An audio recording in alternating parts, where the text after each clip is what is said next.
One of the most enjoyable things for a critic is to attend a screening for a family film. There you experience the unfettered happiness, delight, and enthusiasm of an audience of applauding children. You'll find no cynics in that crowd, except perhaps you yourself, a fact that makes you feel almost sheepish about expressing an opinion, except to note whether the film under consideration has any elements that might worry parents. Well, they can all rest easy. The third Paddington movie in a little over a decade, Paddington in Peru, is silly, unflaggingly energetic, and warm-hearted, if a little too fussed over and not entirely fresh. That happens with successful franchises. You can change the dance steps, but not the shoes, or something like that. Anyway, as I was exiting the theater, I couldn't help overhearing a young boy walking just in front of me and loudly chatting about the movie with his mother. I was astonished at the depth of his film knowledge. Having declared that he thought Paddington in Peru deserved at least a B+, he went on to rattle off his thoughts about auteur theory, the importance of this division in The Brutalist, and the Emilia Pérez Oscars controversy. I couldn't help but ask this critical prodigy if I could record and post his thoughts on Paddington in Peru. He was happy to oblige me, he said, as he took deep gulps from a jumbo cup containing an iced beverage the same shade of blue as hospital scrubs.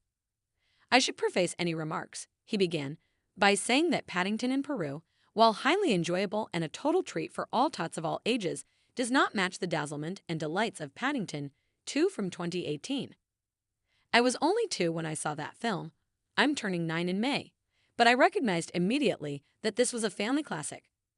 Perhaps not on the same exalted plane as Spirited Away, but then what is? Am I right? Paddington 2 turned the adventures of the little CGI bear, voiced with uncloyed sweetness by Ben Whishaw, into a picturesque fantasy of a happy, diverse London, and it provided a comedic field day for Hugh Grant as the villain. His preposterous musical number at the very end remains, and will remain, one of the cherished memories of my movie-going youth. In fact, I think I prefer him in Paddington 2 to Heretic, which to my disappointment didn't really tackle its theme of religious philosophy with sufficient rigor.